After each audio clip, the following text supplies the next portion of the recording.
secara umum dan secara administrasi, dan semua itu nanti terkait 3 unsur, dari unsur wartawan, dari unsur perusahaan pers, dan dari unsur tokoh masyarakat. Masing-masing ada syarat administrasi dan syarat umum yang harus dipenuhi, termasuk fakta integritas dan surat pernyataan dari masing-masing calon.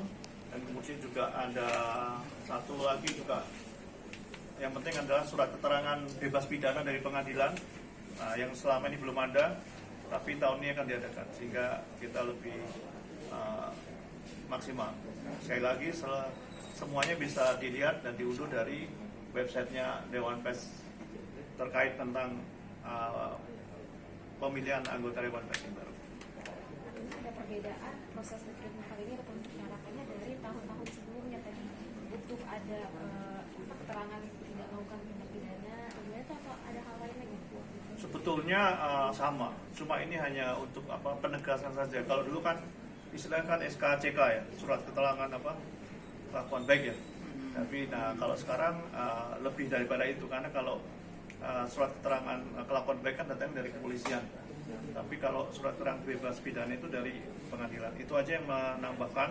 Kalau yang lainnya sama, kecuali juga terkait dengan memperketat masing-masing calon anggota Dewan Pers yang baru itu akan disesuaikan dengan masing-masing unsurnya, supaya secara detail syaratnya harus clear supaya tidak memberikan bias. Nah, ini yang kita teman-teman BPPA untuk tahun ini akan membeli lebih ketat lagi dan lebih selektif lagi dan lebih konkret dengan syarat-syarat secara keseluruhan. Ini juga penegasan dibuka untuk masyarakat umum. Nah, ini apa yang akan beda di persyaratan terkait tadi untuk masyarakat umum? Ini akan ada persyaratan seperti tes wawancara, kemudian tes psikotes, itu gimana? Kalau masyarakat umum mungkin lebih kepada tokoh masyarakat ya. Silakan semua yang merasa menjadi tokoh masyarakat yang ada terkaitan dengan pers, silakan ikut mendaftar, karena itu kan secara umum dibuka untuk dari unsur tokoh masyarakat. Dan nanti memang akan ada sesi untuk semacam klarifikasi, tanya jawab, dan kemudian audiensi itu akan dilakukan. Kalau dari syarat umur sendiri minimal? Kalau umur kita sampai hari ini tidak memberikan syarat. Yang penting sehat, makanya juga akan ada surat keterangan sehat itu. Mungkin bagaimana itu tadi juga disampaikan nih tantangan yang paling penting di pers pada Ya, atas nama Dewan Pers tentu saya ingin menyampaikan ucapan terima kasih kepada Bapak BPPA ya, di bawah kepemimpinan Pak Bambang Santoso, Mbak Bida, dan seluruh anggota BPPA yang akan melakukan pengawalan proses rekrutmen anggota Dewan Pers 2025-2028, karena anggota Dewan Pers ke depan sebanyak 9 orang ini diharapkan bisa memastikan bahwa ini yang paling utama nih, kemerdekaan pers kita tetap terjaga. Nah, kemerdekaan pers kita tetap terjaga artinya Dewan Pers perlu mengawal agar para jurnalis kita sejahtera, para jurnalis kita mudah mengakses berita, gitu ya. Bisa para jurnalis kita bebas dari kekerasan, dari intimidatif, siapapun pelakunya. Dewan Pers bisa menjadi jembatan komunikatif dengan para pemangku kepentingan kalau misalnya media-media mengalami hambatan, mengalami kesulitan. Dewan Pers bisa menjadi jembatan kalau ada kesulitan engagement dengan tokoh masyarakat secara umum dan lain-lain.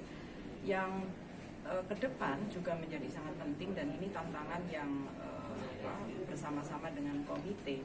Bagaimana Dewan Pers bersama-sama dengan komite Dewan Pers, karena komite ini juga independen ya, bisa memfasilitasi engagement dengan berbagai perusahaan platform, karena ini harus diakui kalau pers itu demokrasi keempat, ini demokrasi kelima atau ada yang bilang ini ancaman demokrasi begitu. Ya, ini bagaimana meletakkan agar kehadiran platform tetap kita akomodasi, tetapi tetap tidak mengganggu kemerdekaan pers kita bisa bekerja secara baik, secara maksimal, baik dalam konteks konten karya jurnalistik maupun terkait dengan pendapatan bagi media.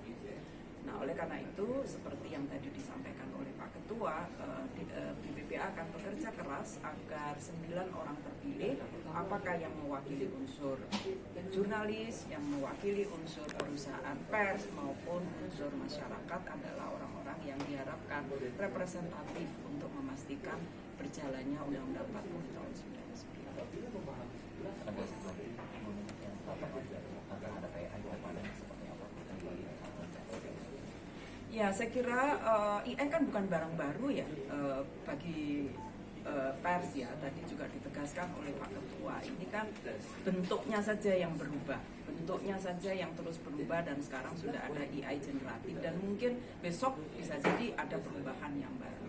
Maka Dewan Pers bersama konstituen sudah membuat garis. Kita harus akomodatif. Semua teknologi harus akomodatif dan harus kita letakkan sebagai dukungan efektivitas kerja jurnalistik. Tetapi tetap harus ada persyaratan. Jangan sampai jurnalistik yang berbasis pada human, pada manusia, lalu dikalahkan dengan informasi-informasi tanpa melakukan proses akurasi. Gitu kira-kira Pak ya. Manusianya yang harus tetap ke depan. Boleh ngambil, tapi tetap harus ada proses akurasi, proses verifikasi, dan untuk itulah Dewan Pers bersama konstituen sudah sepakat membuat tambahan panduan agar kode etik jurnalistik, meskipun kita juga sudah